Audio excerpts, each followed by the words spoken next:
What's up, everybody? It's Project G coming at you with another episode of Redstone Stories. Now in this episode I'm going to show you how to build all of, well, not the simple ones rather, but I'm going to show you how to build all of these more complicated, semi-complicated redstone circuits. And I don't want this episode to be too long. I just want to show you step by step how to make each one of them. So let's jump right into it. Also, might I introduce the second wing of the Redstone experimentation lab.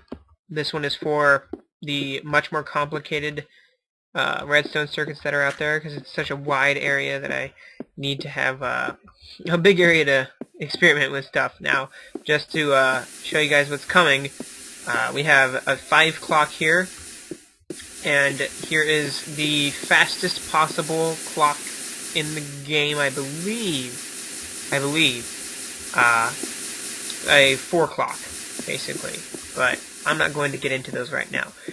Anyway, so to start out, I want to introduce you to the NOT gate, which is when the input is on, the output is not on. And that's also known as the inverter. Now, it's really simple. Basically, you get your input, you get your buffer, like I said last episode, and you have your output. So the input is on, the output is not on.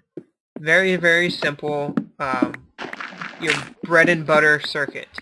The next one is the OR gate, which is the one that when either of the inputs are on, then the output will be on.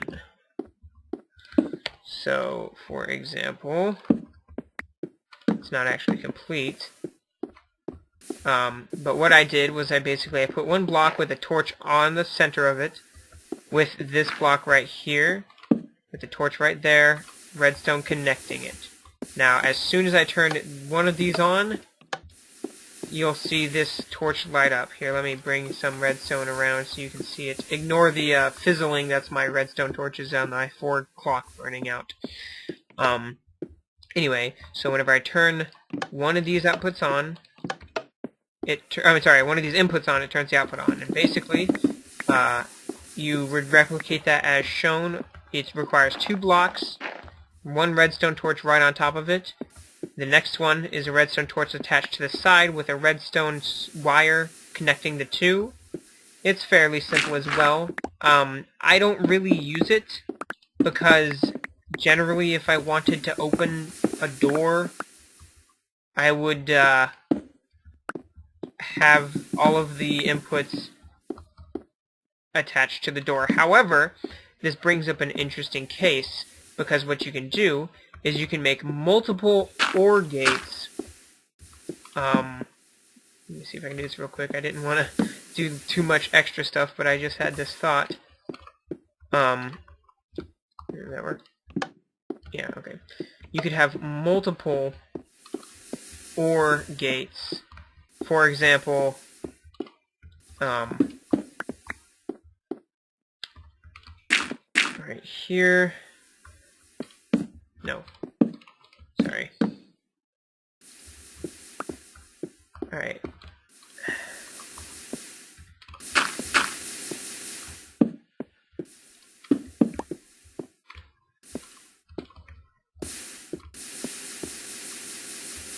And here we go. So if any one of those 6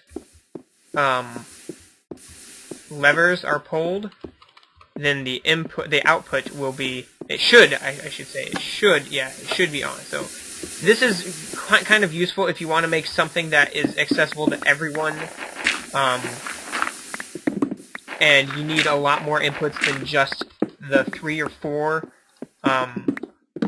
It saves, well, let me put it this way, it doesn't necessarily save space, but it saves a lot of headaches whenever you're trying to wire stuff. For example, I know there's some survival multiplayer servers out there that have a gate system to open and close a gate, which is basically fences stacked on top of each other. And what you can do is, if you want each guard post to be able to open a single gate, you can use a bunch of those OR gates. Anyway, moving on to an AND gate. This one is, in my opinion, one of the most useful for securing things. Now, it's 3 horizontal blocks. You have 2 torches on either side, a redstone connecting the 2 in the middle, and then on the other side, 1 redstone torch in the center. This is going to be your output. This redstone torch that is off right now is your output.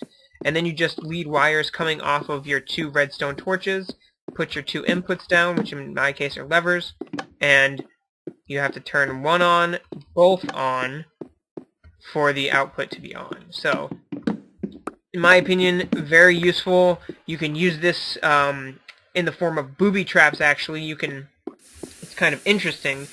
Actually, those are more complicated. I was going to try and explain it, but that would require pretty much a single episode, or at least a big chunk of one. Anyway, the next one is going to be a NOR gate, which is basically an OR gate, but instead of having an inverter, it just has one single buffer, which is this thing. And what this does is, let me put these down here. Maybe it's not working. Hold on. Is it this one? I can't remember. Yeah, that's right. Okay. So, I'm sorry. It's basically an inverter with multiple inputs. And basically what this can do is, basically it's the opposite of an OR gate. When one of the inputs is on, the output is off. Basically, you can use that, for example, say you have a booby trap and you want to give multiple people the ability to turn the booby trap off, then this would probably be a must-have or whatever. The last one I'm going to show you right now is the XOR gate. If I can remember how to build it, I hope I can. Here are my inputs. Oh, I really hope I can remember how to make this. How do I do this? This.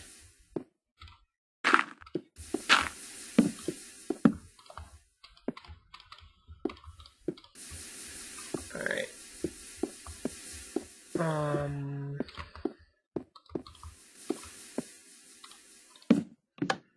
Yes, okay. And what this does is, like I showed in my last episode, whenever you open, or whenever you flip one of the basically whenever the inputs are not equal to each other, then the output will be on, but if they equal the same thing, then the output will be off. You can attach an inverter to the end of it. Basically, instead of having this door here, you can put a simple inverter here, and what that will do is it'll make it so that if the inputs are equal to each other, then the output will be off. So, for example, these two are off, but lag. Sorry, not my fault. Anyway, these two are off, but the input is still. the output is still on. And whenever I turn one of them on and one of them off, it's off. So, anyway, so again, this one's kind of a more confusing one just because it requires a little bit more steps, but I just remember that this center torch right here has to split into 2 and go into these 2 right here. It's basically a big fat, if I had a higher ceiling, it's a big fat circuit. There are smaller, more condensed versions, but they require you to double up on the levels, so that's multiple levels, and those are kind of confusing for beginners. And my goal was to help you guys more easily build these things. So again, I'm going to actually build this step by step for you. First thing I do is I put that center block with that redstone torch. Now this gives you a starting point, and what you need to do here is you need to lead redstone wires off of either side, and I go ahead and I split it up into 2 separate currents right there, and I put the blocks that it connects to on either side, the redstone torches like so. And then all you have to do is curve these around the corners and attach these two redstone torches to the same output, so like so. And then just add your inputs right here and here. And there you have it. Your XNOR circuit. So, I hope you guys enjoyed. Sorry I'm not going to get into these clocks right now. I just wanted this episode to be as quick as possible, and I still prolonged it with my little experimentation there with those OR gates. Sorry about that. But anyway, like I said, I hope you enjoyed the episode. Hope you learned something from it, and I hope to see you in the next episode. And that next episode will probably be dealing with clocks and booby traps, so that'll be fun. Alright, see you guys in the next video.